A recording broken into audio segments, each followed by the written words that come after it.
A janitor mopping floors after midnight whispered one word that saved a billionaire's life. He never knew she was a CEO. He didn't know that stopping armed kidnappers outside a corporate tower would transform everything he believed about survival, sacrifice, and second chances. Tonight, I'm sharing the story of Cole Palmer, a single dad working the graveyard shift just to keep his son fed, who became an unlikely hero when he witnessed something terrifying unfold in a parking garage. What he whispered in that split second of terror would freeze hardened criminals in their tracks and change 2 lives forever. Stay with me until the end, and comment below with your city, so I can see how far this story travels around the world. Because what happened next proves that sometimes the most ordinary people create the most extraordinary moments, and that one act of courage can unlock a future you never dared to imagine.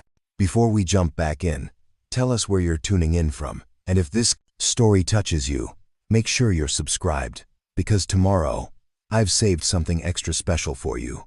The November wind cut through downtown Ashford like a blade, rattling the windows of the Sterling Heights Tower and sending newspapers tumbling down deserted streets.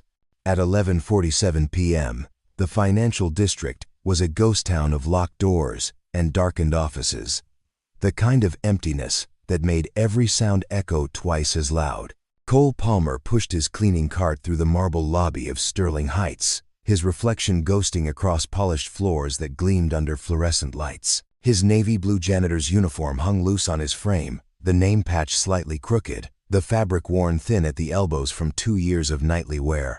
At 36 years old, he'd learned that comfort came second to durability. When you were buying work clothes on a budget that barely stretched from paycheck to paycheck, he moved with the efficient rhythm of someone who'd perfected their routine through countless repetitions. Trash bins emptied, floors mopped, bathrooms cleaned, break room restocked.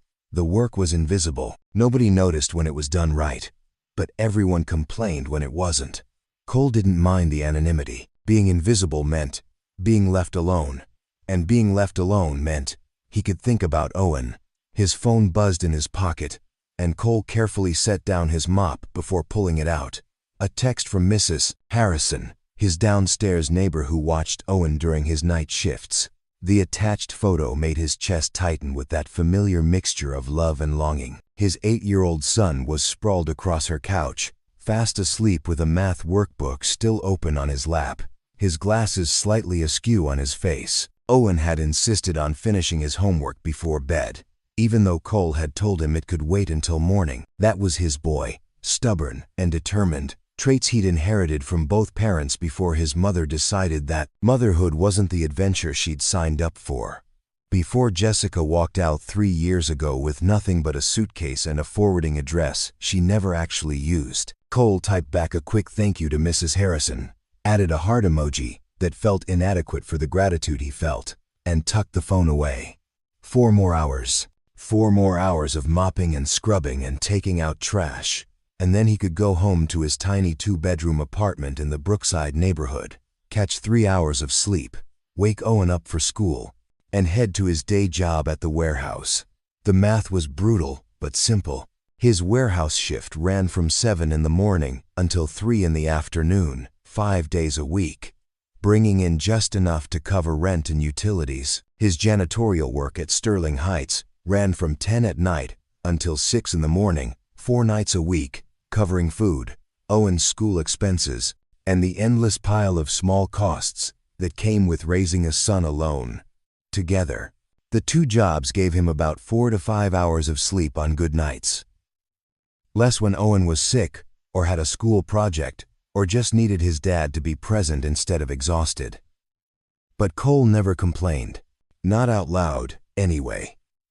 Complaining changed nothing. Hard work did. Showing up did. Being the kind of father Owen deserved did, even when it meant running on fumes and instant coffee, even when his body ached from lifting boxes all day and mopping floors all night, even when he caught himself falling asleep standing up in the warehouse bathroom. He'd promised himself after Jessica left that Owen would never feel abandoned again, that his son would know, beyond any doubt, that his father would move heaven and earth to provide for him. So far, Cole had managed to keep that promise, Though some months it came down to choosing between buying himself new work boots or making sure Owen had the sneakers he needed for gym class. Owen always won those calculations. Owen always would. Cole moved through the 20th floor, methodically cleaning each office. Sterling Heights Tower housed dozens of companies, from tech startups on the lower floors to established financial firms near the top.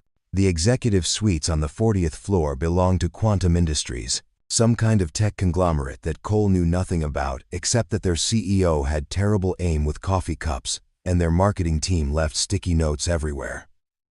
The building was quiet tonight, unusually so. Normally, there were a few workaholics burning midnight oil, their office lights visible as Cole made his rounds. But tonight, the upper floors were dark and still. Even the security desk in the lobby had been unmanned when Cole arrived, which was odd but not unheard of. Jenkins, the regular night guard, sometimes took extended bathroom breaks or stepped outside for a cigarette. Cole finished the 20th floor and moved to the stairwell, preferring the exercise to the elevator. His cart rattled slightly as he guided it down the steps, the sound bouncing off concrete walls. He paused on the landing between floors 19 and 18, looking out through the narrow window at the city below. Ashford spread out in a grid of lights and shadows, the downtown core giving way to residential neighborhoods and industrial zones. Somewhere out there, in a modest apartment building, with paint peeling off the exterior walls, Owen was sleeping peacefully, probably dreaming about the science fair project they'd been working on together. A model volcano that actually erupted, something that had required 3 trips to the craft store and countless YouTube tutorials. The memory made Cole smile. Those moments, the ones where he got to be just a dad instead of a worker grinding through another shift, were what made everything else bearable. The exhaustion, the financial stress, the loneliness that crept in during quiet moments like this. All of it was worth it for Owen's excitement when the volcano finally worked, for his son's arms around his neck at bedtime, for the sound of "I love you, Dad," delivered with complete sincerity. Cole continued down the stairs, his mind already planning tomorrow. He needed to stop by the grocery store after his warehouse shift, pick up ingredients for Owen's favorite pasta dish. His son had been asking for it all week, and Cole had been putting it off because the good Parmesan cheese was expensive. But tomorrow was Friday, payday, and he could splurge a little. Owen deserved that much. The 18th floor was dark and empty, as expected. Cole went through his routine efficiently, his hands moving on autopilot while his thoughts drifted. He thought about Owen's upcoming birthday, about the bike his son had been eyeing at the second-hand shop downtown. If Cole picked up some extra shifts, cut back on his own expenses, maybe skipped a few meals, he could afford it. The smile on Owen's face would be worth every sacrifice. By the time Cole reached the ground floor again, it was nearly 1 in the morning. His feet ached in boots that had seen better days, and his lower back had that familiar throb that came from hours of bending and lifting, but he was making progress. Another 3 floors to go, then the parking garage levels, and his shift would be done. He pushed his cart toward the service elevator that led to the underground parking levels. The one area of Sterling Heights that always made him slightly uncomfortable. Something about the concrete pillars casting long shadows, the way sound traveled strangely in the cavernous space, the isolation of being several stories below street level with nobody around. But discomfort didn't pay the bills. Cole hit the button for sub-level 2 and leaned against his cart as the elevator descended, the mechanical hum filling the small space. When the doors opened, cold air rushed in, carrying the smell of motor oil and concrete dust. The parking garage stretched out before him, dimly lit by overhead fluorescents that buzzed and flickered. Most of the spaces were empty at this hour, just a scattered collection of vehicles belonging to the few people who'd worked late and hadn't retrieved their cars yet. Cole's footsteps echoed as he pushed his cart forward, heading for the trash collection area in the far corner. That's when he heard it, a sound that didn't belong. Voices, low and urgent, coming from somewhere near the garage entrance ramp. Cole froze, his janitor's instinct telling him to stay quiet and invisible. Probably just people having a late-night conversation, nothing to worry about. But something in the tone made his skin prickle. These weren't friendly voices. These were voices tight with tension and barely controlled aggression. And underneath them, another sound. Someone crying, the kind of quiet, desperate sobbing that came from pure terror. Cole abandoned his cart and moved toward the source of the sounds, keeping close to the concrete pillars, his heart beginning to hammer against his ribs. Every rational part of his brain screamed at him to turn around, to mind his own business, to think about Owen waiting at home. But his feet kept moving forward, drawn by that sound of fear, by the knowledge that someone needed help, and he was the only one there to provide it. What he saw when he peered around the pillar made his blood run cold. 3 hours earlier, before Cole Palmer's shift began and before the night turned into a nightmare, he'd been standing in the cramped kitchen of his Brookside apartment, helping Owen with fractions while simultaneously trying to assemble something resembling dinner from the meager contents of their refrigerator. Owen sat at their small dining table, a piece of furniture salvaged from a curb 3 years ago that wobbled unless you put a folded napkin under one leg. His math workbook lay open, filled with problems about dividing pizzas and sharing cookies, word problems that assumed a level of abundance Cole could barely remember. "Dad, I don't get it," Owen said, his voice carrying that particular frustration of an 8-year-old confronting something that seemed deliberately confusing. "If you have 3/4 of a pizza and you eat 1/4, why isn't the answer 2/4? Why do we have to make it 1/2? Cole looked up from the pasta he was boiling, the cheap store brand kind that cost 99 cents a box. "Because 1/2 and 2/4 are the same thing, buddy. We're just simplifying it, making it smaller and easier to understand." "But it's not easier, it's more confusing." Cole couldn't argue with that logic.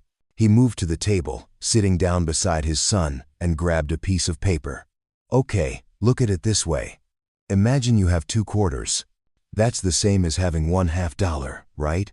Same value, just different ways of saying it." Owen's face scrunched up in concentration, a habit that made him look exactly like Cole had at that age. According to photos his mother still kept somewhere. After a moment, understanding dawned. "Oh, so it's like saying the same thing but shorter?" "Exactly. Like saying TV instead of television. Same thing, just simplified. Math is weird, Dad." "Yeah, buddy, it really is." They worked through 3 more problems before Cole had to return to the stove to prevent the pasta from boiling over. The kitchen was barely large enough for 1 person, let alone 2, with counters that had been installed sometime in the previous century, and appliances that ran on hope and prayer. The refrigerator made a rattling sound that Cole had learned to ignore. And the oven temperature was always about 20 degrees off from what the dial said. But it was theirs, this tiny apartment with its quirks and flaws, and Cole had made it as warm and safe as he could manage on a shoestring budget. The walls were covered with Owen's artwork, drawings of dinosaurs and spaceships, and the 2 of them as stick figures holding hands. A small bookshelf Cole had built from spare lumber held Owen's growing collection of library books, meticulously cared for because late fees were not in the budget. The living room doubled as Cole's bedroom, his mattress folded against the wall during the day to create space for Owen to play. Owen had the actual bedroom, a space Cole had painted a cheerful blue and filled with second-hand furniture that he'd carefully repaired and refinished. His son's happiness, his sense of security, mattered more than Cole's own comfort. It always would.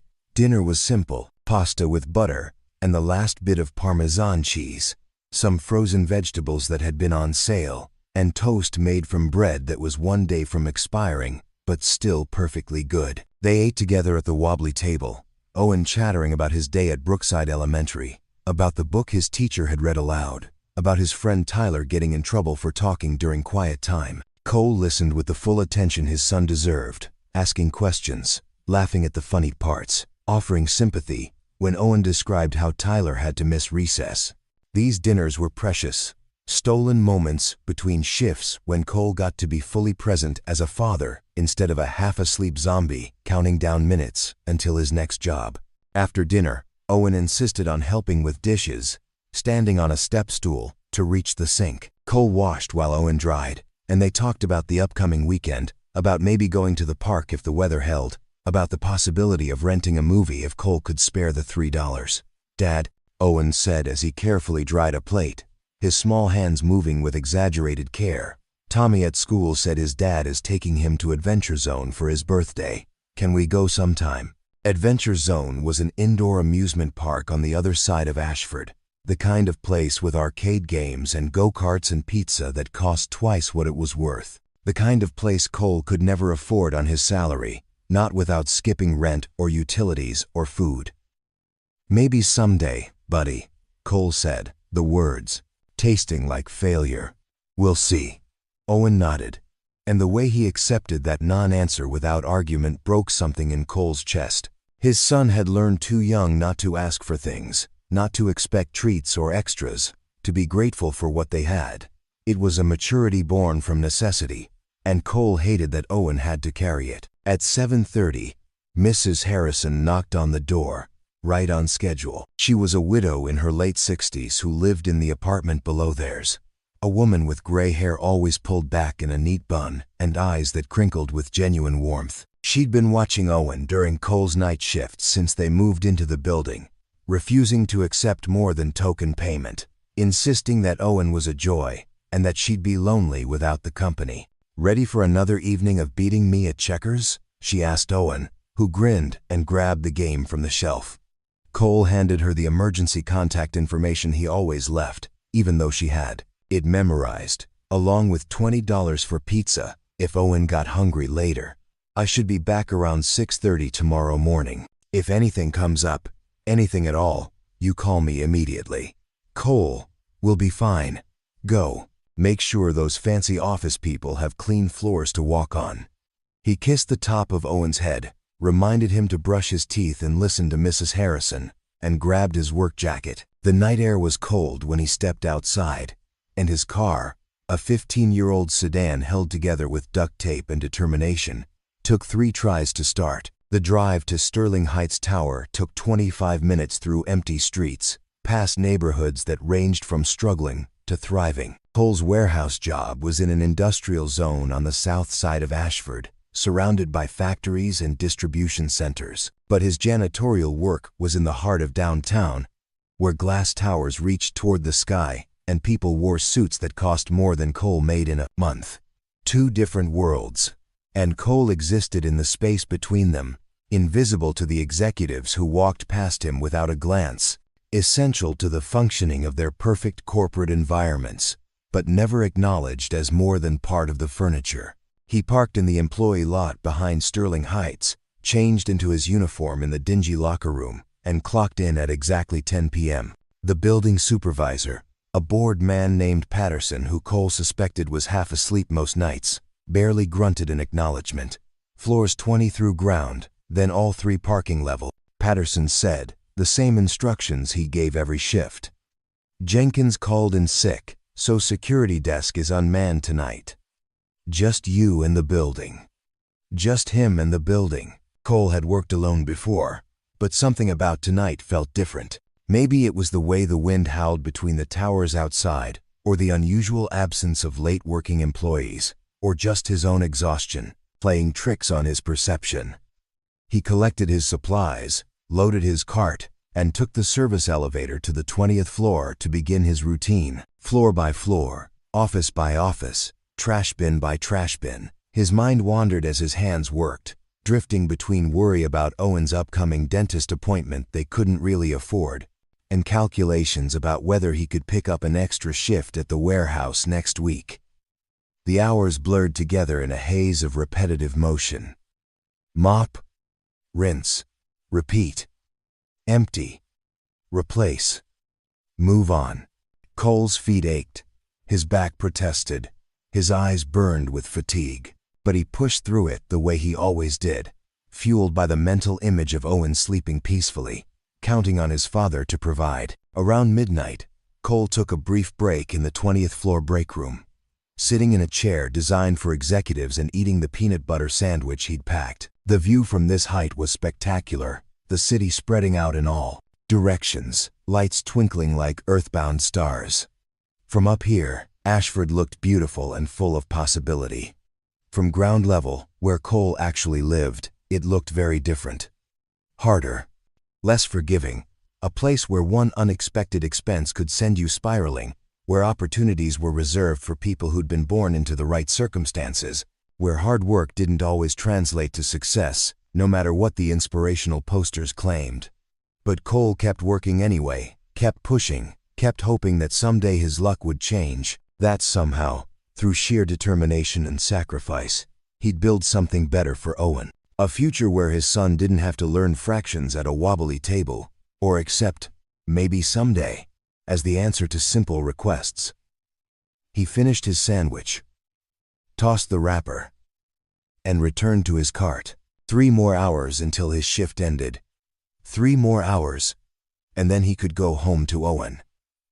Cole had no way of knowing that he'd never finish his shift that night, that in less than an hour, everything about his carefully constructed life would shatter and reassemble into something he couldn't have imagined in his wildest dreams.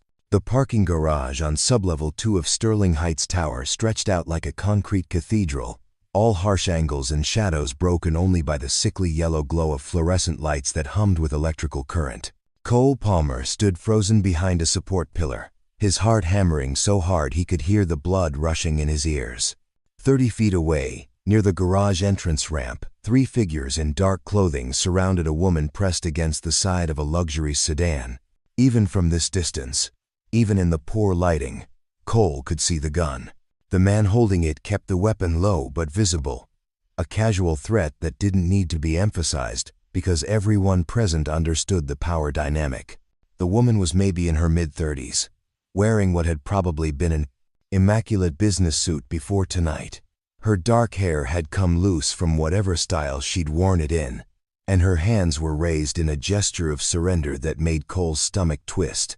She was trying to speak, her voice carrying across the garage in fragments. "Please, I can give you money. Whatever you want. Just don't." "Shut up," one of the kidnappers snapped. His voice was flat, professional, devoid of emotion. This wasn't some desperate robbery. This was planned. "We're not here for your wallet, Miss Chambers. We're here for you." Miss Chambers. The name triggered something in Cole's memory. Lilia Chambers. He'd seen that name on the directory in the Sterling Heights lobby, listed as CEO of Quantum Industries, the tech conglomerate that occupied the entire 40th floor. One of those titans of industry, whose company probably employed thousands of people, whose decisions affected markets and economies, whose world existed so far above Cole's that they might as well be different species. And now she was about to be kidnapped, possibly killed, and Cole was the only person who knew it was happening. His mind raced through options with the speed of pure panic. He could run back to the elevator, get to street level, find a phone and call the police. But that would take time, and the kidnappers were already moving, one of them opening the rear door of a black van parked nearby, another grabbing Lilia's arm with brutal efficiency. He could hide, pretend he never saw anything, protect himself, and by extension protect Owen, who needed his father alive and employed, not dead or injured playing hero. Every rational part of his brain screamed for this option, begged him to think about his son, to remember that Owen had already lost one parent and couldn't afford to lose another. But then, Lilia Chambers made a sound, a whimper of pure terror that cut through every rational argument Cole could construct. It was the sound of someone who knew, absolutely knew, that they were about to die or disappear or suffer something worse. The sound of someone who'd run out of options and hope.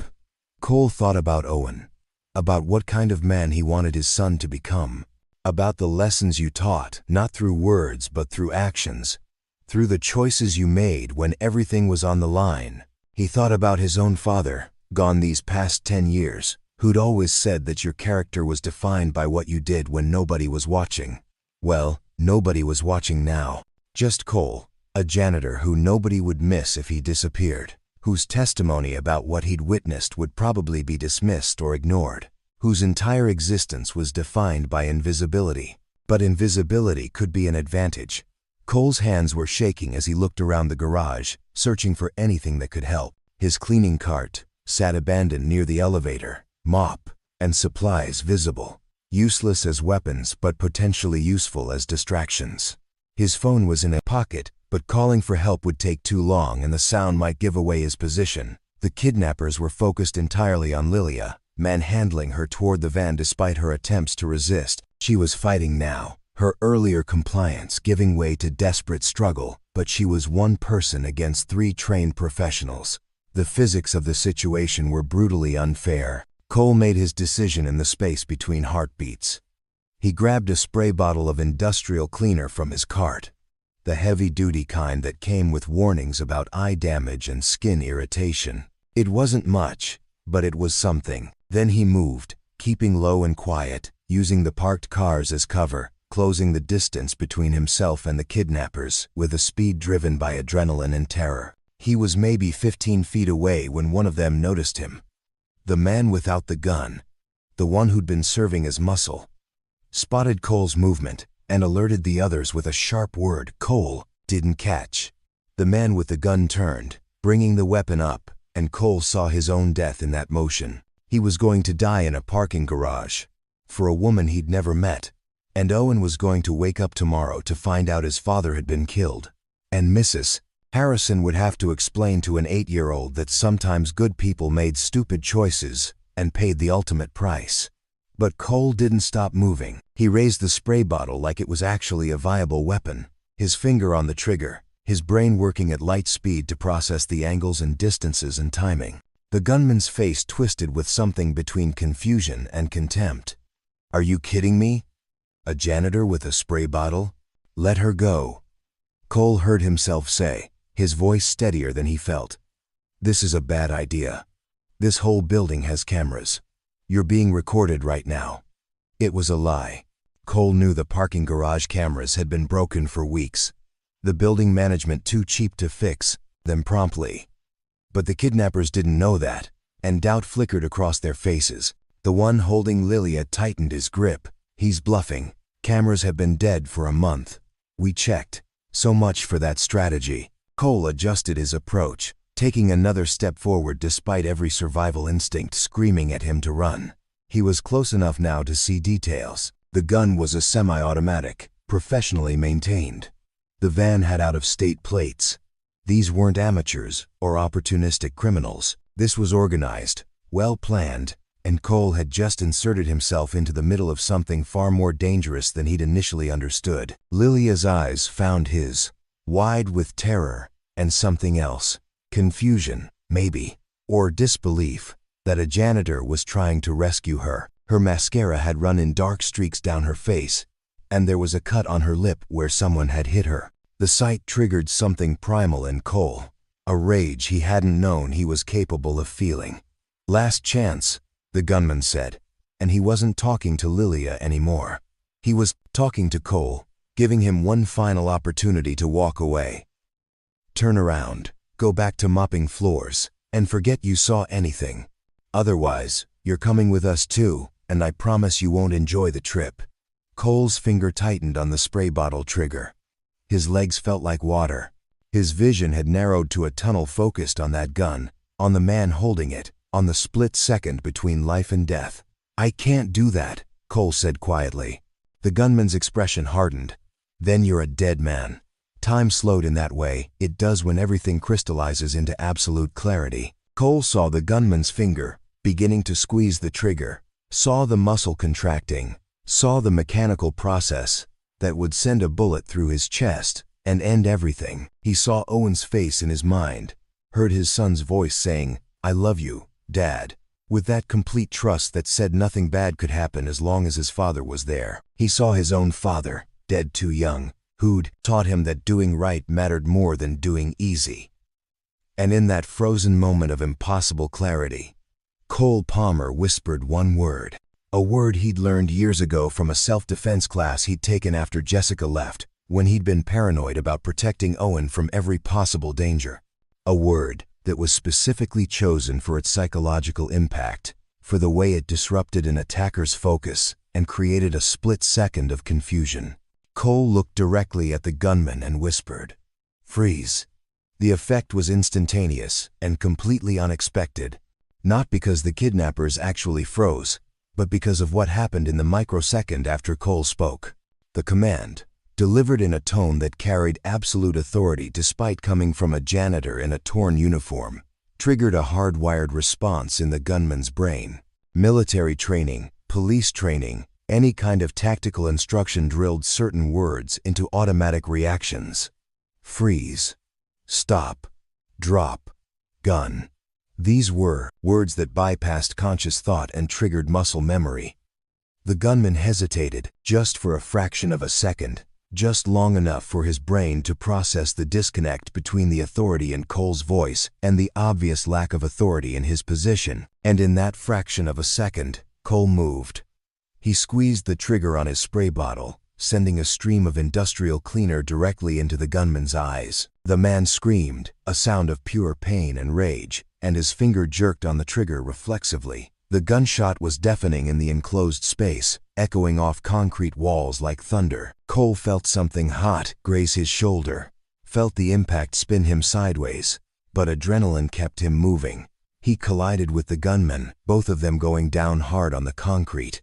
The gun skittered away across the ground, and suddenly everyone was moving at once. The second kidnapper lunged for the weapon. The third one still held Lilia, but she was fighting with renewed desperation, her elbow connecting with his ribs.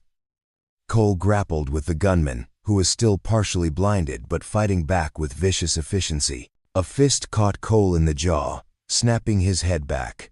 Another blow landed on his ribs, driving the air from his lungs. The gunman was younger, stronger, trained in ways Cole wasn't. This was a fight Cole couldn't win through skill, only through sheer desperate determination.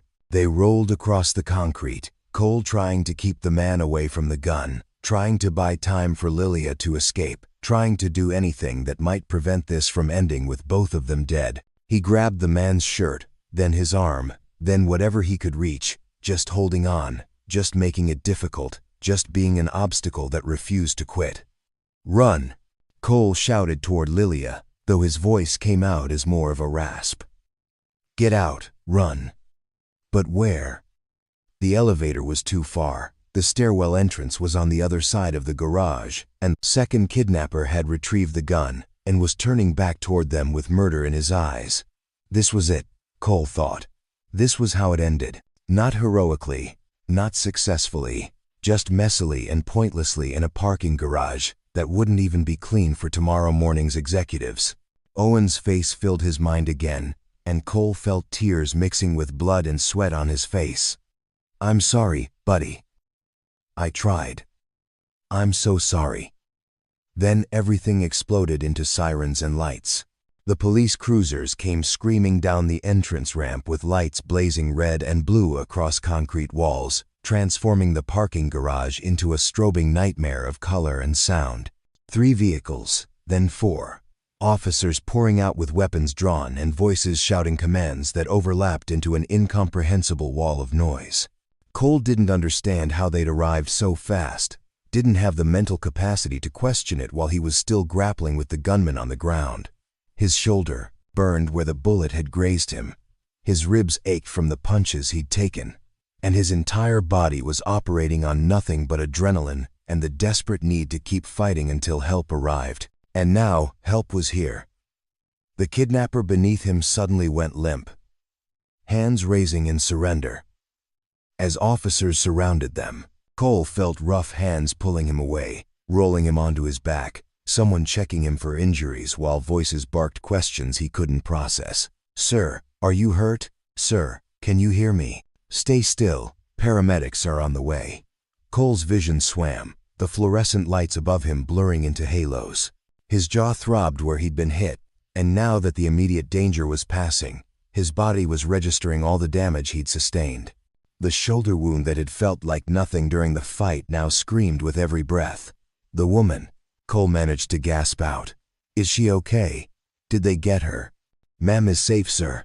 Just focus on staying calm. You're going to be fine." But Cole needed to see for himself. He turned his head, ignoring the officer's attempts to keep him still. and found Lilia Chambers 20 feet away. She was wrapped in someone's jacket, surrounded by officers, clearly shaken but alive and free. As if sensing his gaze, she looked over, and their eyes met across the chaotic scene. The expression on her face was something Cole would remember for the rest of his life. Shock, certainly, and relief, but underneath it all was something deeper. Recognition, maybe, or understanding. She'd been seconds away from whatever fate the kidnappers had planned, and a janitor with a spray bottle had stepped between her and that darkness. An officer knelt beside Cole, a woman with kind eyes and graying hair pulled back in a tight bun. "Can you tell me your name, sir?" "Cole Palmer. I work here, janitorial staff." "Mr. Palmer, you're being treated for a gunshot wound. The bullet grazed your shoulder, but didn't penetrate. You're incredibly lucky." Lucky. The word felt absurd. Cole had just gambled with his life, with Owen's future, with everything that mattered, and somehow he'd survived. But lucky implied chance. And what Cole felt was something closer to disbelief, that his reckless courage hadn't gotten him killed. Paramedics arrived with a stretcher and equipment, their movements efficient and practiced. They cut away Cole's uniform shirt to access the shoulder wound, and the sight of his own blood made him dizzy. It wasn't life-threatening, they assured him, but he needed to go to the hospital for proper treatment and observation. "I can't," Cole protested weakly. "My son, I need to get home to my son. He's with a neighbor, and she's expecting me at 6:30, and I can't just—" "Mr. Palmer." The police officer's voice was gentle but firm. "You've been shot. You're going to the hospital. Give me your neighbor's contact information, and we'll make sure she knows what happened, and that you're okay." The fight drained out of Cole. He was suddenly aware of how exhausted he was, how much his entire body hurt, how close he'd come to never seeing Owen again. He gave the officer Mrs. Harrison's number and watched as she stepped away to make the call, leaving Cole with the paramedics who were loading him onto the stretcher. As they wheeled him toward the ambulance, Cole caught fragments of conversation around him. The kidnappers were being arrested, read their rights, searched for weapons and identification. Lilia Chambers was giving a statement to detectives, her voice steady despite the trauma she'd just endured. Someone mentioned that a security company monitoring the building's exterior cameras had seen suspicious activity and called it in, which explained the miraculously fast police response. The ambulance ride passed in a blur of medical jargon and the sting of antiseptic. Cole stared at the ambulance ceiling, watching the lights pass overhead through the small window, trying to process what he'd just done. He'd attacked armed kidnappers. He'd been shot. He'd potentially saved someone's life but also potentially orphaned his son in the process. What kind of father took those risks? What kind of man gambled everything on a desperate attempt to help a stranger? The kind who couldn't live with himself if he'd walked away, Cole realized. The kind who wanted Owen to grow up knowing that some things mattered more than personal safety. The kind who believed, deep in his core, that you helped people when they needed it, even when the cost was high, even when the cost could have been everything. At Ashford General Hospital, Cole was moved to an examination room where a tired-looking doctor cleaned and dressed his wound. The bullet had carved a shallow groove across his shoulder, painful but not serious. He'd need antibiotics to prevent infection, pain medication to manage discomfort, and rest to heal properly. "You're very fortunate," the doctor said, applying a bandage with practiced efficiency. "A few inches to the left, and this would have been much worse. How's your pain level?" "Manageable," Cole lied. Everything hurt, but complaining seemed pointless. The doctor gave him a look that said she'd heard that particular lie 1,000 times, but let it slide. She prescribed medications Cole probably couldn't afford, and gave instructions about wound care and follow-up appointments, then left him alone in the examination room with his thoughts and a hospital gown that barely closed in the back. Cole pulled out his phone, relieved that it had survived the fight, and found a text from Mrs. Harrison sent 20 minutes ago. The police had called her, explained the situation, and she'd assured them that Owen could stay with her as long as needed. She'd added that Cole was a hero and that she was praying for him, which made his throat tight with emotion. There was also a voicemail from a number he didn't recognize. Cole listened to it, expecting a telemarketer or wrong number, and instead heard a professional male voice identifying himself as Detective Ryan Shaw from the Ashford Police Department. "Mr. Palmer, this is Detective Shaw. I'm investigating tonight's incident at Sterling Heights Tower. We need to get a formal statement from you when you're feeling up to it. I'll be by the hospital tomorrow morning around 9. In the meantime, I want you to know that what you did tonight was extraordinarily brave. You saved Miss Chambers' life. We'll talk more tomorrow." Saved her life. The words should have felt triumphant, but Cole just felt drained. He'd done something impulsive and dangerous, and the only reason it hadn't ended in disaster was luck and the timely arrival of police. A nurse appeared to check his vitals and inform him that he was being held for observation overnight. Standard procedure for gunshot wounds, even minor ones. Cole wanted to argue, wanted to insist on going home to Owen, but his body made the decision for him by nearly passing out. When he tried to stand, he was moved to a hospital room on the 3rd floor, a space that was functional but sterile, with machines that beeped at irregular intervals and a view of the parking lot through a narrow window. A television mounted on the wall played the late-night news on mute, and Cole watched the silent images flicker past without really seeing them, until his own face appeared on the screen. Cole sat up so fast his shoulder screamed in protest. The news was showing footage from outside Sterling Heights Tower, police cars and ambulances visible, yellow crime scene tape cordoning off the area. Then a photo, his employee ID badge picture from the janitorial company, looking exhausted and slightly annoyed at being photographed. The chyron beneath read, "Janitor saves CEO from kidnapping, sustains gunshot wound." Cole grabbed the remote with shaking hands and unmuted the television. Incredible act of bravery in downtown Ashford tonight when Cole Palmer, a 36-year-old janitor and single father, interrupted what police are calling a sophisticated kidnapping attempt. Palmer confronted 3 armed men who were attempting to abduct Lilia Chambers, CEO of Quantum Industries, from the parking garage of Sterling Heights Tower where Palmer works the night shift. The broadcast cut to footage of Lilia Chambers being escorted to a police car, looking shaken but composed, then back to the anchor. Police say Palmer sustained a minor gunshot wound during the confrontation but managed to delay the kidnappers long enough for officers to arrive. All 3 suspects are in custody. Miss Chambers was unharmed. We'll have more on this developing story as information becomes available, but tonight, Ashford has a genuine hero in Cole Palmer, who put his own life on the line to protect a stranger. Cole stared at the television in disbelief. Hero, the word felt too big, too weighted with expectations he couldn't possibly meet. He wasn't a hero. He was a tired janitor who'd made a split-second decision and gotten lucky enough to survive it. His phone started buzzing with notifications. Text messages from numbers he didn't recognize. Friend requests on social media accounts he barely used. Missed calls piling up. The story was already spreading, amplified by the kind of media attention that Cole had spent his entire life avoiding. He turned off the phone and let his head fall back against the pillow, staring at the ceiling tiles and wondering how everything had gotten so complicated so quickly. 12 hours ago, his biggest concern had been whether he could afford to buy Owen that bike for his birthday. Now he was in a hospital bed, his face was on the news, and people were calling him a hero for doing something that had felt more like desperate panic than bravery. A soft knock on the door interrupted his spiraling thoughts.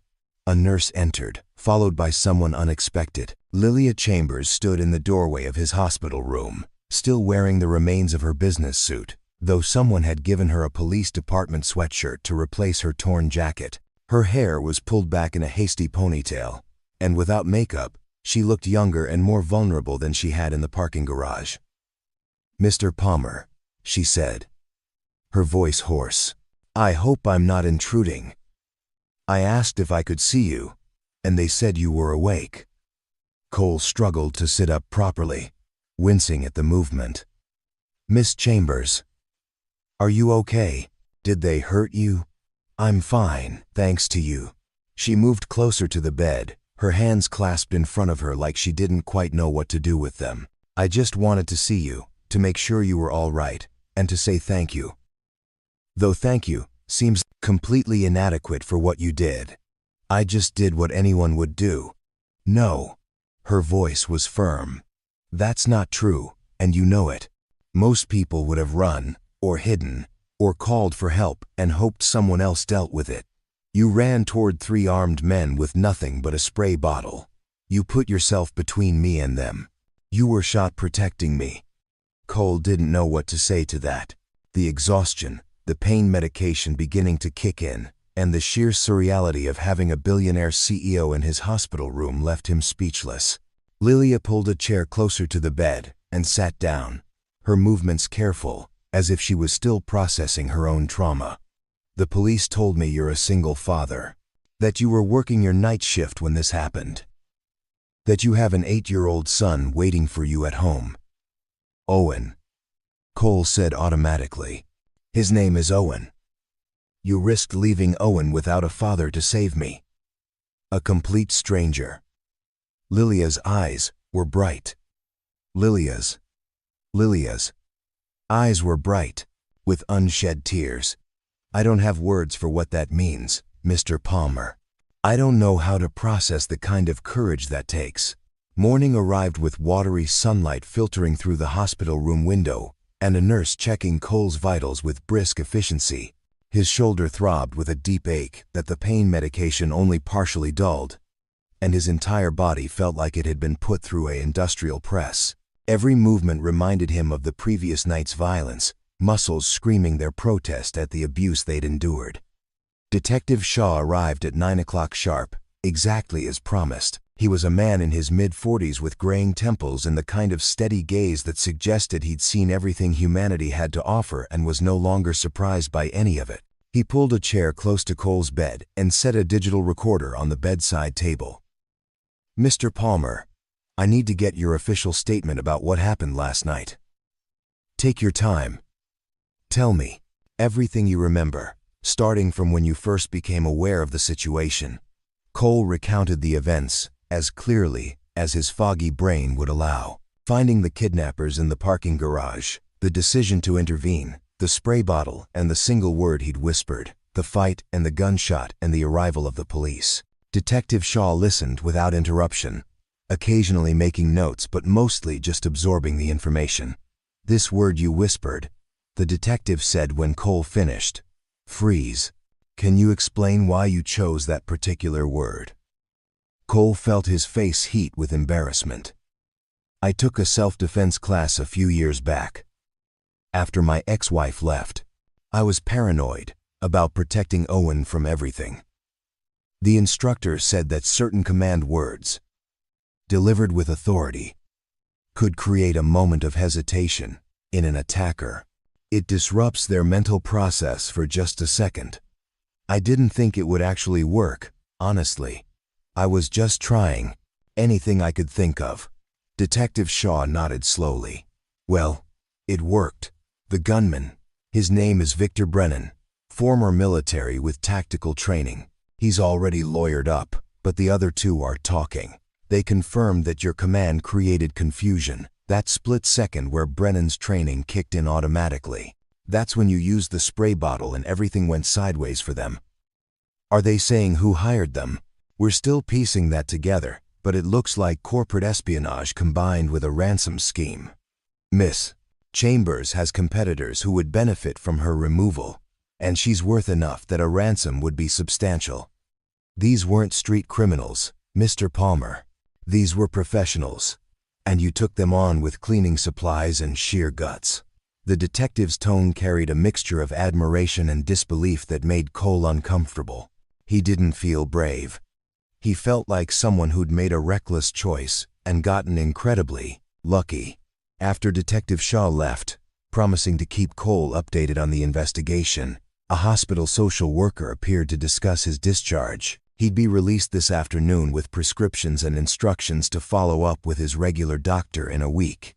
The problem was that Cole didn't have a regular doctor. He had an emergency room he went to when things were dire. and a pharmacy where he filled prescriptions for Owen but rarely for himself. The social worker seemed to sense this without Cole saying anything explicit. She provided him with information about community health clinics and programs that offered reduced-cost medical care, her professionalism masking what was probably pity. Cole accepted the pamphlets with as much dignity as he could muster, adding them to the growing pile of problems he'd need to solve. His phone, which he'd reluctantly turned back on, was chaos. Hundreds of notifications, messages from reporters requesting interviews, social media mentions that numbered in the thousands. Someone had created a hashtag #JanitorHero, that was apparently trending locally. The attention made Cole's skin crawl. He scrolled through until he found Mrs. Harrison's messages. She'd kept him updated throughout the night, assuring him that Owen was fine, that she'd explained to him that his father had helped someone and gotten a small injury, but was okay. She'd taken Owen to school that morning, packed his lunch, and promised to pick him up in the afternoon. The latest message said that reporters had shown up at their apartment building looking for Cole, and building security had turned them away. Reporters. At his home, where Owen lived. Cole's hands tightened on the phone, anger cutting through the pain medication haze. He'd done a good thing, saved someone's life, and now his privacy was being invaded. His son potentially exposed to media attention that an 8-year-old shouldn't have to deal with. Another knock on the door. Cole looked up, expecting another nurse or detective, and instead found Lilia Chambers for the second time in 12 hours. She looked better than she had last night, her hair professionally styled, wearing fresh clothes and minimal makeup that didn't quite hide the exhaustion in her eyes. "Mr. Palmer," she said, "I hope you don't mind another visit. I wanted to check on you before you're discharged." "Miss Chambers." Cole tried to sit up straighter, acutely aware that he was wearing a hospital gown and probably looked like death warmed over. "You didn't need to come back. I'm fine, really. Please, call me Lilia." She moved into the room, and Cole noticed a man in a dark suit standing just outside the door. Security, obviously. "And I did need to come back. I've been thinking about our conversation last night, about what you risked, and I've been doing some research." Something about her tone made Cole nervous. "What kind of research?" Lilia pulled out a tablet from her bag and pulled up what looked like a background report. "I hope you'll forgive the intrusion, but I needed to understand who you are. Cole Palmer, 36 years old, single father to Owen Palmer, age 8. You work 2 jobs, one at a warehouse during the day and janitorial work at Sterling Heights at night. You're 3 months behind on your truck payments, 2 months behind on medical bills from when Owen had pneumonia last winter, and you're barely making rent each month despite working nearly 80 hours a week." Cole's face burned with humiliation. Having his financial struggles laid out so clinically by someone whose net worth probably exceeded the GDP of small countries was degrading in a way that made him wish he'd stayed hidden in the parking garage. "I don't need your pity," he said, his voice harder than he'd intended. "I'm doing fine. Owen and I are fine. I'm not offering pity, Mr. Palmer. I'm offering gratitude and an opportunity." Lilia set the tablet aside and looked at him directly. "You saved my life. That's not hyperbole or exaggeration. If you hadn't intervened, I'd be dead or worse right now. That creates a debt I can never truly repay, but I'd like to try. You don't owe me anything. I did what anyone should do, but most people don't do it." Her voice was gentle but insistent. "Most people make the safe choice, the smart choice, the choice that protects themselves first. You made a different choice, and I want to honor that." Cole felt like the conversation was spiraling in a direction he couldn't control. "What are you asking?" "I'm not asking anything. I'm offering." Lilia leaned forward. "Quantum Industries has a corporate security division. We employ over 200 people in various security roles, from basic facility protection to executive protection to cybersecurity. I want to offer you a position as head of our community safety initiatives." Cole blinked, certain he'd misheard. "What? It's a new program I've been developing, partnerships with local communities to improve safety and security, funding for neighborhood watch programs, training for citizens who want to help protect their communities, partnerships with police departments. I need someone to run it who actually understands what it means to protect people, who doesn't do it for a paycheck but because it's right. Miss Chambers, Lilia, I'm a janitor. I don't have experience managing anything, let alone a corporate program. You have experience doing what's right when it costs you everything. That's more valuable than any management degree. She pulled out a folder and set it on the bed. This is a formal offer. The salary is $90,000 a year, plus full benefits, health insurance for you and Owen, paid vacation, everything you need to actually have a life instead of just surviving. $90,000. The number hit Cole like a physical blow. That was more than he made at both jobs combined. That was a salary that could pay off his debts, get Owen into better schools, afford the bike and the trips to Adventure Zone, and all the small things Cole had been denying his son. Why? The word came out as barely a whisper. Why would you do this? Because you reminded me what real courage looks like, Lilia said simply. And because I've spent years building a company focused on innovation and profit, and I've forgotten what actually matters. You helped me remember. Let me help you in return. Cole was discharged from Ashford General Hospital at 2 in the afternoon, his shoulder bandaged and throbbing, his mind reeling from Lilia Chambers' job offer. The folder containing the formal employment contract sat in his lap like a live grenade as he rode in the taxi back to his apartment, paid for by Quantum Industries despite his protests. The job offer was absurd. It was generous to the point of being suspicious. It was everything Cole needed and nothing he'd earned through traditional qualifications. And yet, as he read through the contract during the taxi ride, everything appeared legitimate. $90,000 annual salary, comprehensive health benefits, 3 weeks paid vacation, retirement contributions, even relocation assistance if needed. At the bottom of the contract was a handwritten note in elegant script. You saved my life, Cole. Let me try to improve yours. No strings attached, no expectations beyond doing the kind of good work I know you're capable of. Think about it. Take all the time you need. The offer stands regardless. Lilia. The taxi pulled up to his apartment building in Brookside, a 3-story structure that had seen better decades. Paint peeled from the exterior walls. One of the security lights was permanently broken, and the playground equipment in the small courtyard had been deemed unsafe and removed months ago without replacement. This was home, the best Cole could afford on his current salary, and it was nothing like the world Lilia Chambers inhabited. Mrs. Harrison met him in the hallway outside his apartment, her face creased with worry and relief. Cole, thank goodness. Let me look at you. Are you really all right? The news said you were shot. Just a graze, Mrs. Harrison. I'm fine, really. He winced as she hugged him, his shoulder protesting the contact. Where's Owen?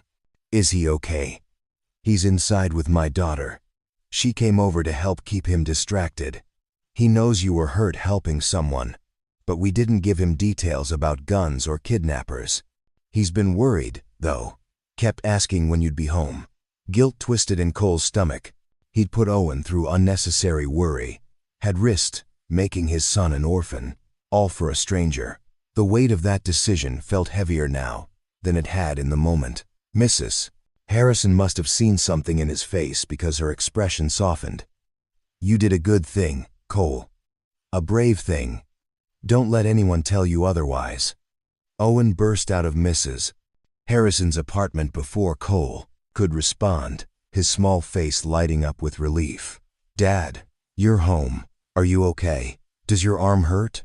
Mrs. Harrison said you helped a lady who was in trouble.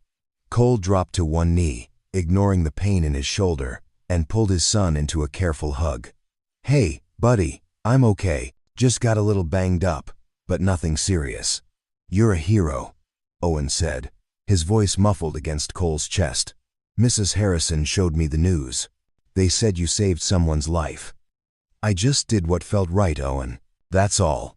They went inside their small apartment, and Cole sank onto their second-hand couch with a groan of relief. His body ached in places he hadn't known could ache. Owen hovered nearby, clearly wanting to help but unsure what to do, his 8-year-old face serious with concern. "Can I get you something, Dad? Water? Or juice?" "We have juice. Water would be great, buddy." "Thank you." While Owen carefully filled a glass in the kitchen, standing on his step stool to reach the glass-pressed sink, Cole looked around their apartment with new eyes. The furniture that was all salvaged or second-hand, the walls that needed repainting, the carpet worn thin in high-traffic areas. This was what he'd been able to provide for his son despite working himself into exhaustion. This was the best he could do. But Lilia's offer could change that, could give Owen the kind of stability and opportunity that Cole had only dreamed of providing. Owen returned with the water. Some of it sloshed over the side from his careful journey across the room, and Cole drank gratefully. His son settled beside him on the couch, close but careful not to bump his injured shoulder. "Dad, why did you help that lady?" "Mrs. Harrison said she was a stranger." Cole thought about how to explain it in terms an 8-year-old would understand. "Because she needed help, buddy. And when someone needs help, you help them if you can. That's what good people do, even if it's dangerous. Sometimes, especially when it's dangerous, because that's when people need help the most." Owen processed this, his face scrunched up in concentration. "When I grow up, I want to help people like you do." Cole's throat tightened with emotion. "You can help people right now, Owen. Helping doesn't always mean fighting bad guys. It means being kind, standing up for friends who are being picked on, doing the right thing even when it's hard. Like when Tyler gets picked on at recess and I tell the bullies to stop, exactly like that. You're already a helper, buddy. I'm proud of you." They spent the rest of the afternoon together, Cole resting on the couch while Owen played nearby, occasionally checking to make sure his father was okay. Mrs. Harrison brought over dinner, a casserole that smelled amazing and probably cost more to make than Cole would have spent feeding them for 3 days. After Owen was in bed that night, Cole sat at their wobbly kitchen table and read through Lilia's job offer again. $90,000, benefits, a single job instead of 2, which meant he could actually be present for Owen instead of constantly exhausted, the chance to do meaningful work instead of just surviving. But doubt gnawed at him. He wasn't qualified for this position. He had no college degree, no management experience, nothing that would make him a logical choice except for one act of courage that had been more desperation than skill. What if he accepted and failed? What if he embarrassed himself, and by extension embarrassed Lilia, who'd put faith in him? What if this was charity dressed up as opportunity, and he was too desperate to see the difference? His phone buzzed with a text from an unknown number. Cole opened it warily, expecting another reporter. Instead, it was from Lilia. "I know you're probably overthinking this. I know you're telling yourself you're not qualified, or that you don't deserve it. I know because I had to fight similar doubts when I took over Quantum Industries at 25, fresh out of business school with no experience running a company. My father had just died, and everyone expected me to fail. But someone believed in me anyway, gave me the chance to prove myself. I'm offering you the same chance. Not because you saved my life, though I'm grateful for that, but because in 30 seconds of chaos, you showed more courage and character than most people demonstrate in a lifetime. That's what I'm betting on, Cole. Not your resume. You. Think about it. No pressure.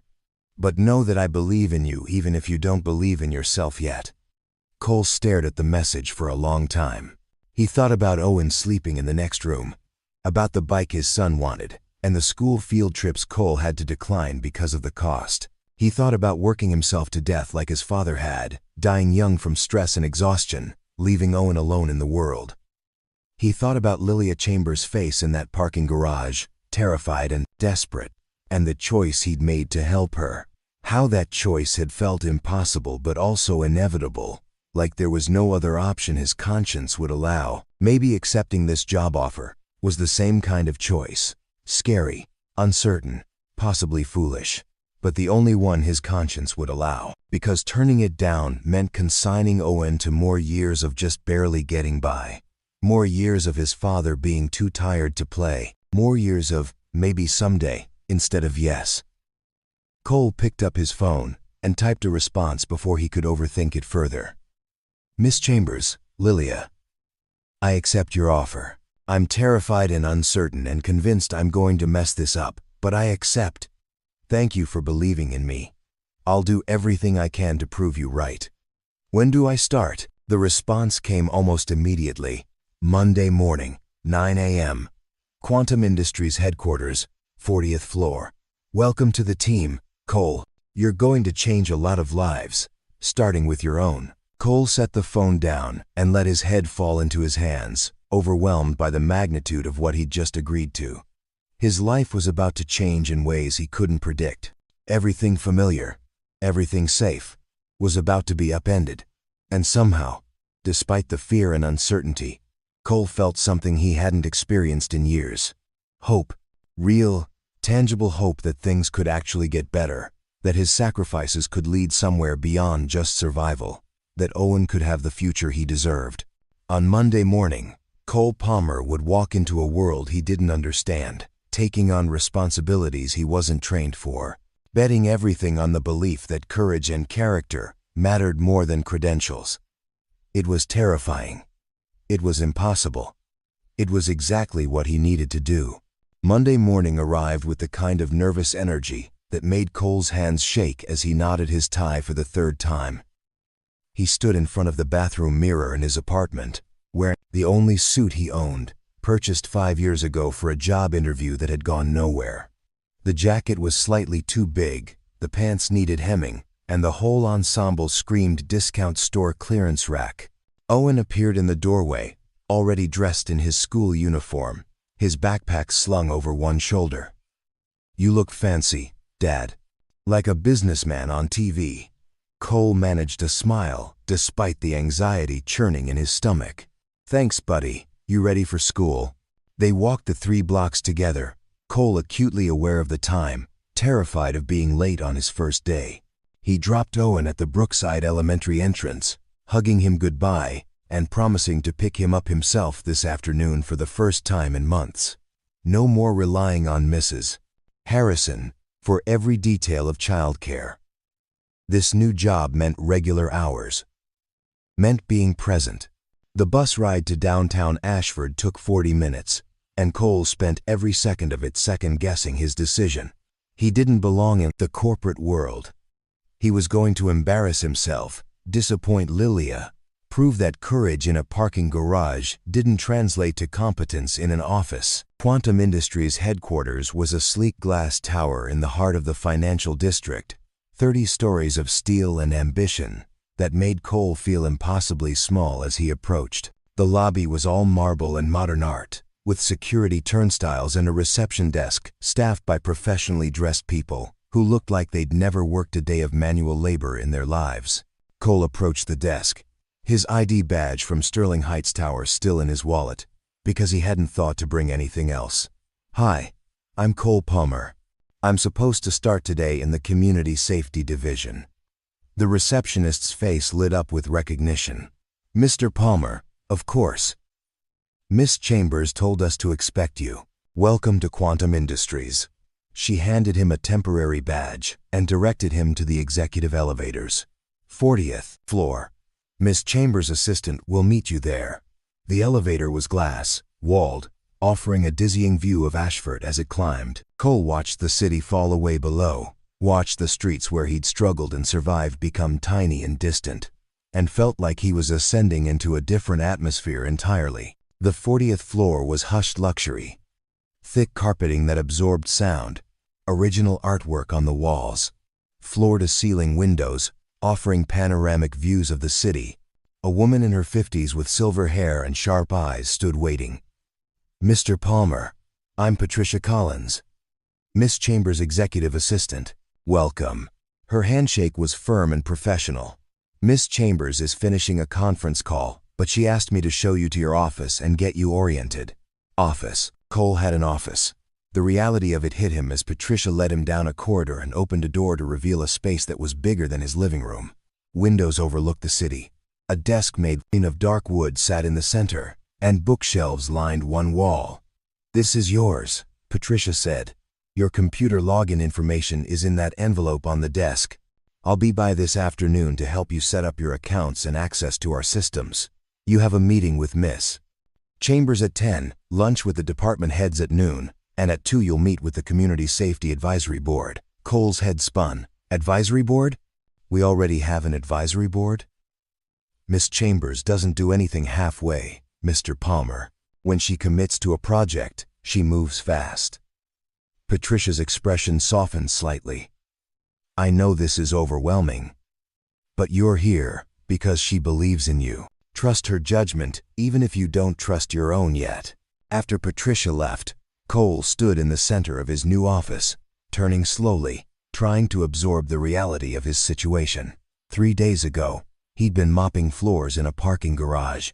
Now he had an office with a view, a salary that would change his life, and responsibilities he barely understood.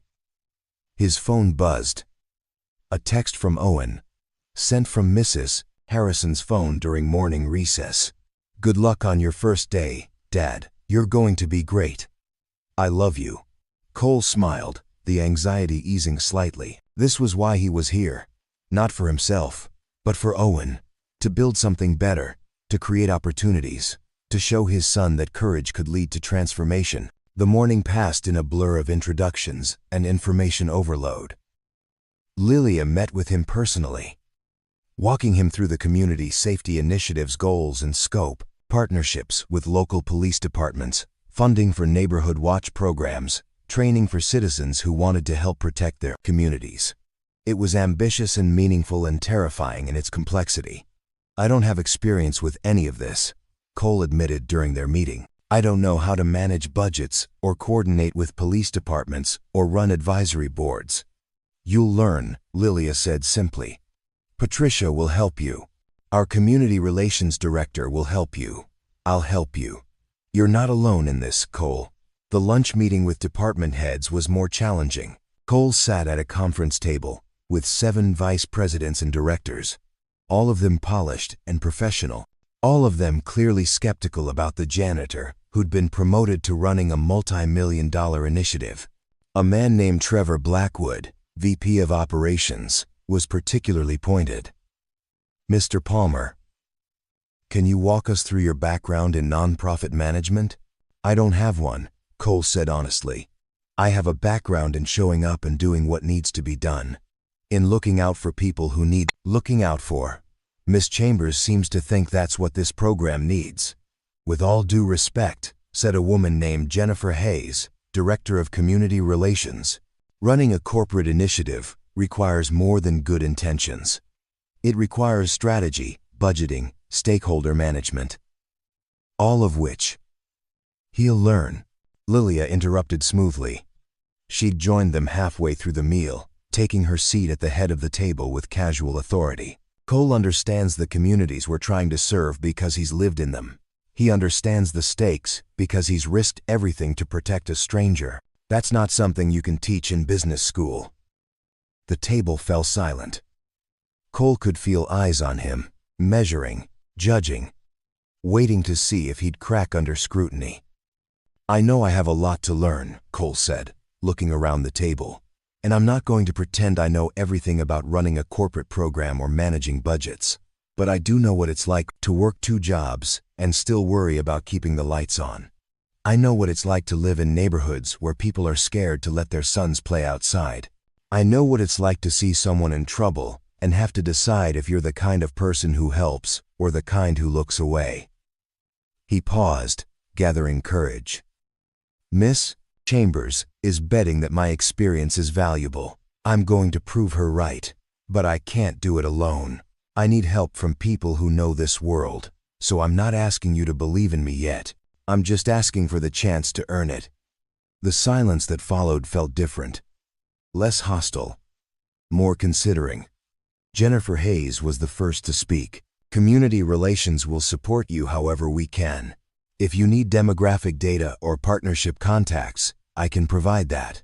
One by one, the others offered their support, some enthusiastically, some grudgingly, but all of them making the commitment.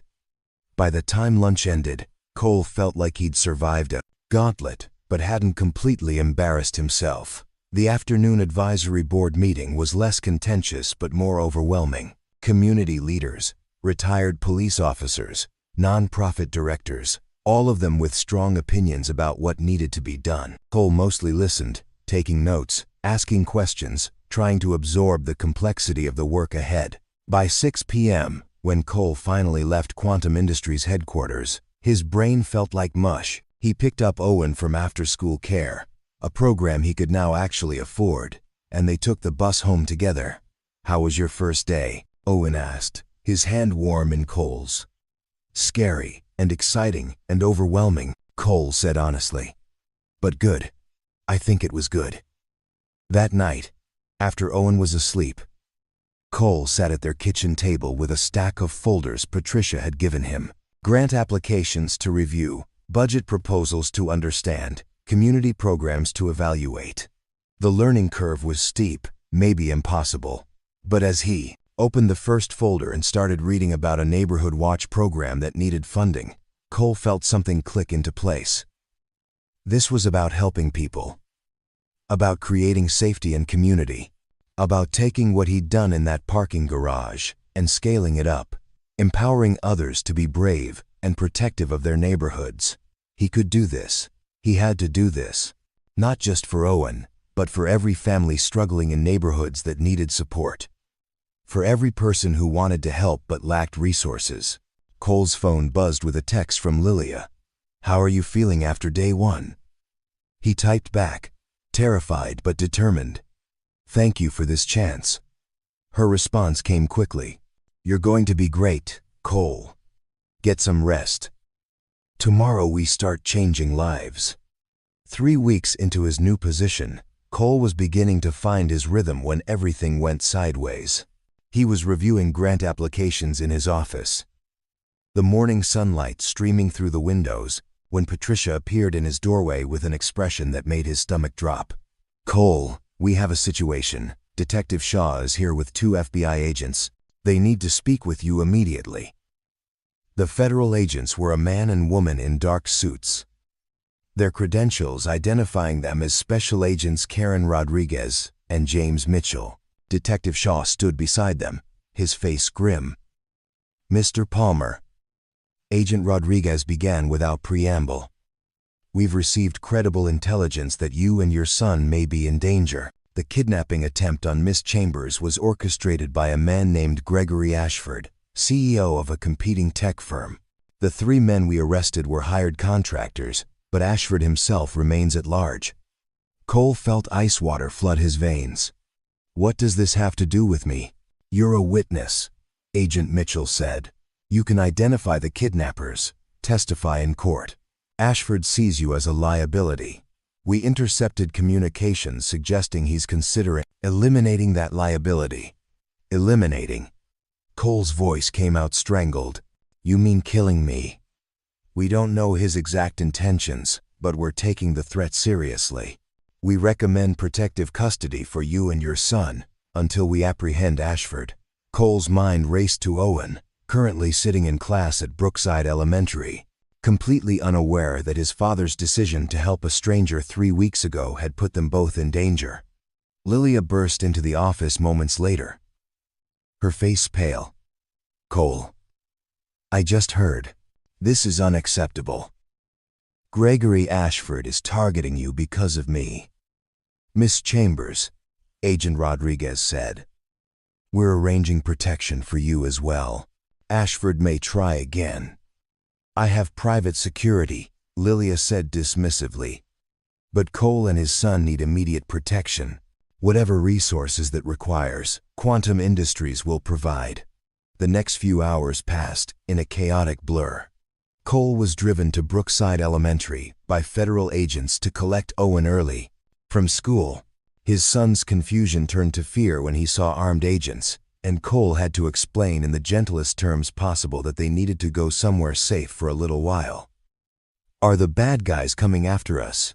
Owen asked, his 8-year-old face too serious, too scared. "I won't let anything happen to you," Cole promised, pulling his son close. "I promise, buddy, you're safe." They were taken to a secure location outside Ashford city limits, a nondescript house in a gated community, with armed security patrolling the perimeter.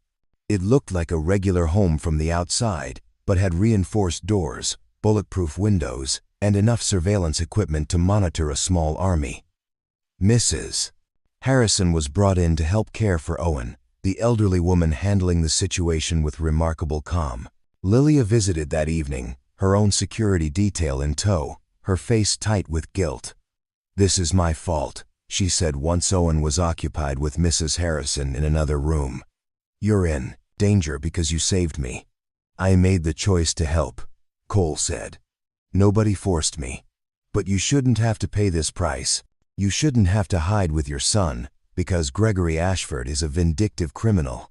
She pulled out her tablet and showed Cole security footage that made his blood run cold.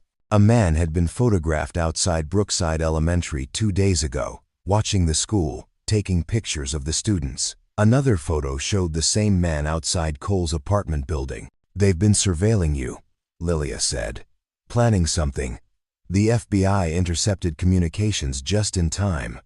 Cole looked toward the room where Owen was playing with Mrs. Harrison, his son's laughter filtering through the walls. The sound that had always brought him joy now filled him with dread. What had he done? What had his moment of courage cost his son? The days in protective custody blurred together. Cole tried to maintain some normalcy for Owen, helping with homework, playing games, watching movies.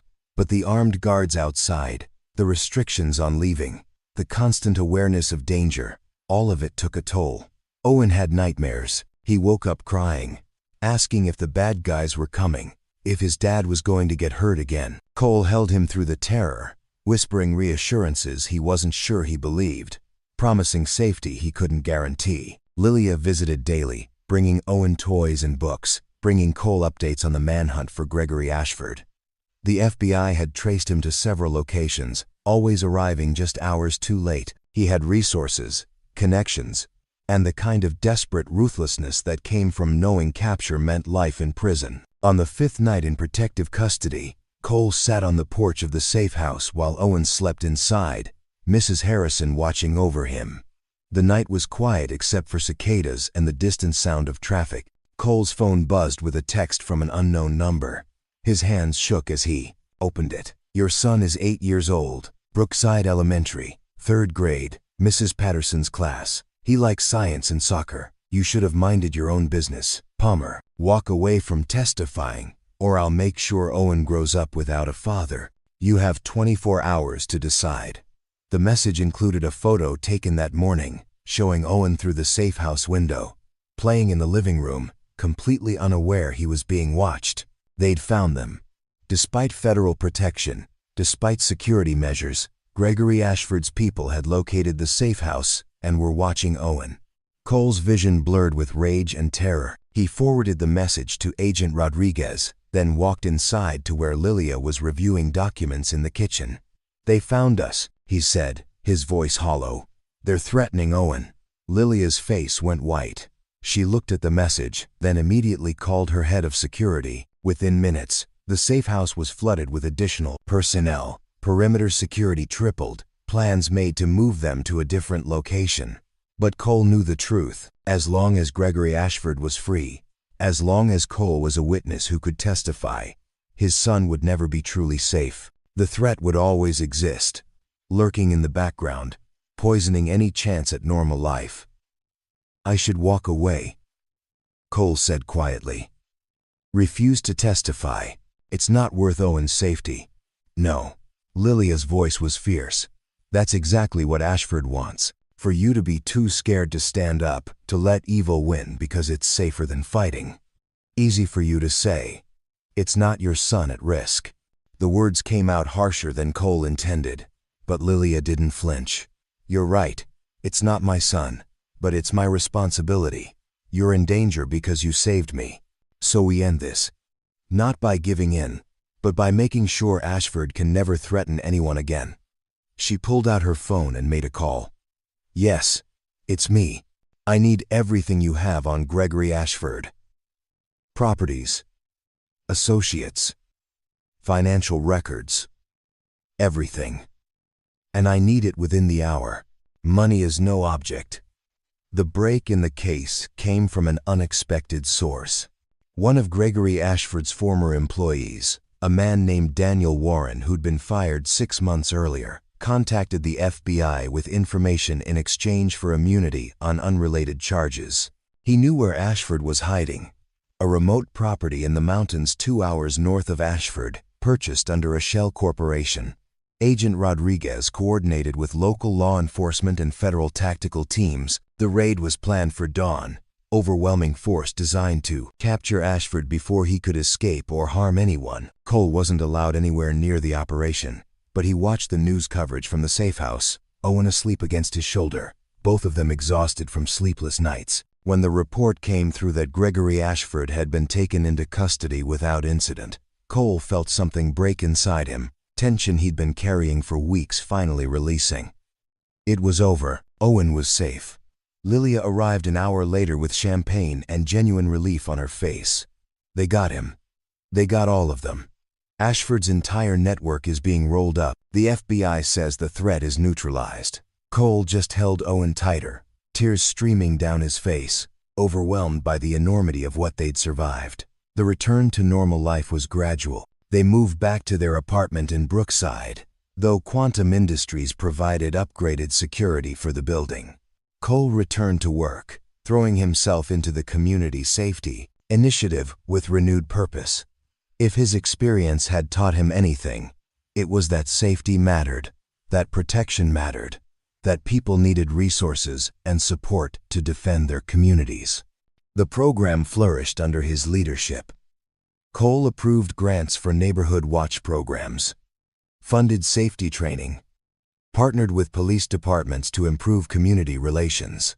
He brought authenticity that no business degree could provide, understanding the needs of struggling communities because he'd lived in them. 6 months after the kidnapping attempt, Quantum Industries held a gala celebrating the Community Safety Initiative's success. Crime was down in every neighborhood where they'd implemented programs. Community trust in law enforcement was up.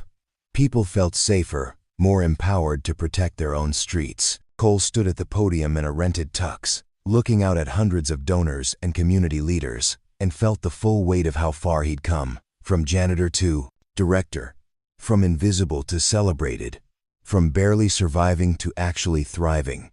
6 months ago, he began. I was mopping floors in a parking garage. I wasn't anyone important. I was just a single dad trying to keep his son fed and clothed, working myself to exhaustion, invisible to everyone around me. He paused, finding Lilia in the crowd. She smiled at him, encouraging. Then I saw someone in trouble, and I made a choice. A scary choice. A dangerous choice. A choice that changed everything. And what I learned is that we all have that power. Every single one of us can choose courage over comfort, action over apathy, helping over hiding. The audience was silent, focused on his words. This initiative isn't about me being a hero. It's about recognizing that every community has people who want to help, who want to protect, who just need resources and support to make it happen. We're not creating heroes. We're empowering the heroes who already exist on every block, in every neighborhood. His eyes found Owen in the front row, sitting with Mrs. Harrison, looking at his father with pure pride. My son is here tonight. I brought him because I want him to see that doing the right thing matters. That helping people, even when it's hard, even when it costs you something, is always worth it. That's the legacy I want to leave him. Not money or status, but the knowledge that one person can make a difference. The applause was thunderous. Cole stepped back from the podium, feeling lighter somehow, like he'd finally accepted what he'd become. Later, as the gala wound down, Lilia found him on the venue balcony, looking out at the Ashford skyline. You did beautifully, she said, standing beside him. That speech was perfect. I just spoke the truth, Cole said, about what matters. They stood in comfortable silence for a moment before Lilia spoke again. Can I tell you something? That night when you ran to help me, when you put yourself between me and the kidnappers, you didn't just save my life. You reminded me why I built this company, why any of it matters. I'd forgotten that wealth and power mean nothing if you're not using them to actually help people. We helped each other, Cole said simply. You gave me a chance when nobody else would have. You believed in me before I believed in myself. I saw what was there all along. You just needed someone to point it out. The city spread before them, lights twinkling in the darkness, millions of lives intersecting in countless invisible ways. Somewhere down there, families were struggling the way Cole had struggled. Somewhere, people were making choices between courage and safety, between helping and hiding. And now, because of the program Cole was building, because of Lilia's resources and support, some of those people would have the tools and training to choose courage. One act of bravery, in a parking garage, had rippled outward, creating waves of change that would touch thousands of lives. Cole pulled out his phone and texted Owen, who was heading home with Mrs. Harrison. Love you, buddy. See you in the morning. The response came quickly. Love you too, Dad. You were amazing tonight. I'm proud of you. Standing on that balcony with Lilia beside him and the city stretching out below, Cole Palmer felt something he hadn't experienced in years. Complete peace, not the absence of problems, but the deep security of knowing he'd built something real and lasting from one moment of courage. He'd run toward danger not knowing what it would cost or what it would bring, and somehow it had brought him everything that mattered. 2 years after that November night, when everything changed, Cole Palmer stood in the parking garage of Sterling Heights Tower, his son Owen beside him. The fluorescent lights still buzzed overhead. The concrete still held that distinctive smell of motor oil and dust, but everything else was different. Cole wore a tailored suit now, custom-fitted rather than second-hand, though he'd never quite gotten comfortable with the luxury. His shoulder had healed completely, leaving only a thin scar he sometimes traced absently when lost in thought. But the real changes went deeper than clothing or scars. Is this where it happened, Dad? Owen asked. At 10 years old, he was taller now, his voice beginning to lose that little boy quality that had once defined it. Where you saved Miss Chambers. Right over there, Cole said, pointing to a section of the garage near the entrance ramp.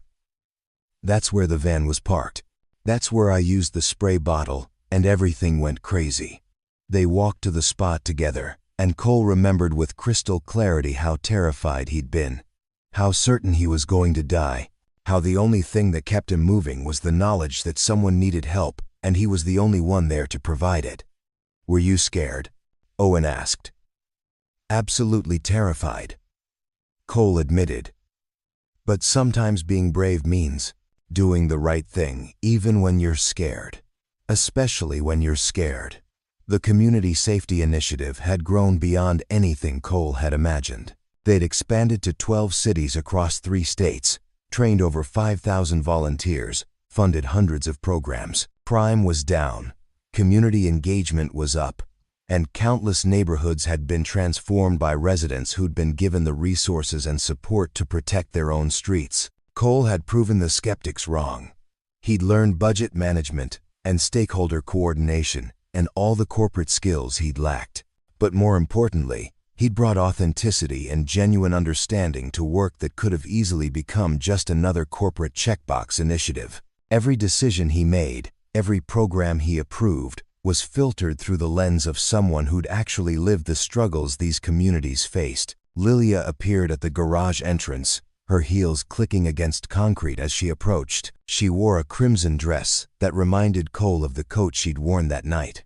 Though this time there was no terror in her eyes, only warmth and something deeper that had grown between them over 2 years of working together, surviving danger together, building something meaningful together. I thought I'd find you both here, she said, reaching them and taking Cole's hand naturally. The gesture was automatic now, comfortable, the kind of easy intimacy that came from genuine connection rather than dramatic circumstances. Their relationship had developed slowly, carefully, always prioritizing Owen's well-being and the foundation's work. Dinner meetings that stretched late into the evening, conversations that moved from professional to personal, a growing awareness that what they'd built together went beyond gratitude or business partnership. 6 months ago, Lilia had asked Cole and Owen to move into her estate, not as employees, but as family. The transition had been surprisingly smooth, Owen adapting to the larger space while maintaining his groundedness, attending the same public school, keeping the same friends, never letting wealth change who he was at his core. "Are you ready?" Lilia asked, squeezing Cole's hand. Today was special. They were here for a ceremony, the dedication of a memorial plaque in the Sterling Heights parking garage, commemorating not just what had happened here, but what it had inspired. The mayor would speak, community leaders would gather, and the spot where Cole had faced armed kidnappers would become a permanent reminder that ordinary people could create extraordinary change. The ceremony began at noon, with maybe 50 people gathered in a parking garage that had once been the site of violence and terror. The mayor spoke about courage and community. Detective Shaw, now retired, shared details of the investigation that had brought down Gregory Ashford's entire criminal network. Community members whose neighborhoods had been transformed by the safety initiative spoke about reduced crime and increased hope. Then it was Cole's turn to speak. He stood before the small crowd, Owen and Lilia beside him, and looked at the memorial plaque being unveiled. It was simple but powerful, bronze letters on polished granite. On this spot, Cole Palmer chose courage over safety, action over apathy, and reminded us all that one person can make a difference. The 14th of November, 2023. 2 years ago, Cole began. I was just trying to finish my shift. I was a janitor, mopping floors, invisible to everyone, just trying to survive long enough to get home to my son. I wasn't looking to be a hero. I wasn't looking to change my life. I just saw someone who needed help. He paused, gathering his thoughts. What I learned that night, and in everything that followed, is that we all have moments where we have to choose. Choose between doing what's easy and doing what's right. Between protecting ourselves and protecting others. Between looking away and stepping up. His eyes found Owen, who was watching with that same pride that never failed to make Cole's chest tight with emotion. My son asked me earlier if I was scared that night, and the answer is yes. I was terrified, but I was more scared of the person I'd become if I walked away, more scared of teaching my son that safety mattered more than helping someone in desperate need. Cole looked at Lilia, seeing the tears on her face, the love in her eyes. What happened after that night changed everything. I found work that matters, found purpose I didn't know I was looking for, found people who believed in me before I believed in myself. But more than that, I learned that transformation is possible. That one choice, one moment of courage, can unlock a future you never dared to imagine. The crowd was silent, hanging on his words. This plaque isn't really about me. It's about all of us. Every person here who's chosen to make their community safer. Every volunteer who's been trained through our program. Every neighbor who's decided to look out for the people around them. You're all part of this story. You're all proof that ordinary people create extraordinary change. After the ceremony, as people mingled and took photos with the memorial, Lilia pulled Cole aside to a quiet corner of the garage. Her expression was nervous in a way he rarely saw, vulnerability showing through her usual confidence. "Cole, there's something I want to ask you," she said. "These past 2 years, working with you, building this program, watching you be an amazing father to Owen and an incredible partner to me, I've realized something." She pulled a small box from her purse and opened it, revealing a simple gold band. "I don't want to wait anymore. I don't want to be careful or strategic or worried about propriety. I want to build a life with you and Owen, officially and permanently. Cole Palmer, will you marry me?" Cole felt tears spring to his eyes. This woman, this brilliant, powerful, extraordinary woman who could have anyone, was choosing him. The janitor who'd become something more, but who at his core was still just a man trying to do right by the people he loved. "Yes," he said, his voice rough with emotion. "Absolutely. Yes." They kissed there in the parking garage, where everything had begun. And when they pulled apart, they found Owen watching with a grin. "Does this mean Lilia is going to be my stepmom?" he asked. "If that's okay with you," Lilia said, kneeling to his level. Owen threw his arms around her neck. "That's awesome. Can I be in the wedding?" 6 months later, they married in a small ceremony at the community center in Brookside, the neighborhood where Cole had struggled and survived. Not at some fancy venue, but in the place that represented the communities their work served. Owen stood as best man, Mrs.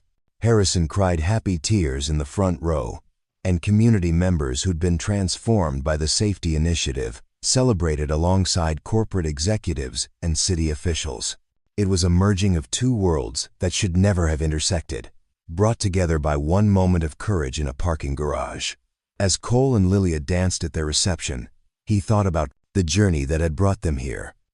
From invisible janitor to respected director, from barely surviving to actually thriving, from alone to surrounded by family and community. "Thank you," he whispered to Lilia, "for seeing something in me I didn't see in myself. Thank you for running toward danger instead of away from it," she whispered back. "For being brave enough to help a stranger. For changing my life and reminding me what really matters." Years would pass, and the community safety initiative would continue to grow, touching thousands more lives, creating ripples of positive change that spread far beyond anything Cole had imagined. Owen would grow up secure and grounded, eventually following in his father's footsteps by dedicating his life to helping others. And Cole and Lilia would build a partnership that proved love could grow from the most unexpected circumstances. But it all started in a parking garage on a November night when a janitor whispered one word and chose courage over safety. When an ordinary man did an extraordinary thing and discovered that sometimes the most unlikely people create the most profound change. Cole Palmer had been invisible his entire life, until the moment he decided someone else's life mattered more than his own safety. And in that moment, he became unforgettable, not because of what he gained, but because of what he was willing to risk. That was the real lesson, the one that would inspire countless others in the years to come. Courage wasn't about being fearless, it was about being terrified and acting anyway. It was about choosing to help even when the cost was high. It was about believing that one person, one moment, one choice could change everything. And Cole Palmer was living proof that it could. Up next, you've got 2 more standout stories right on your screen. If this one hit the mark, you won't want to pass these up. Just click and check them out. And don't forget to subscribe and turn on the markwealth.com notification bell so you don't miss any upload from us.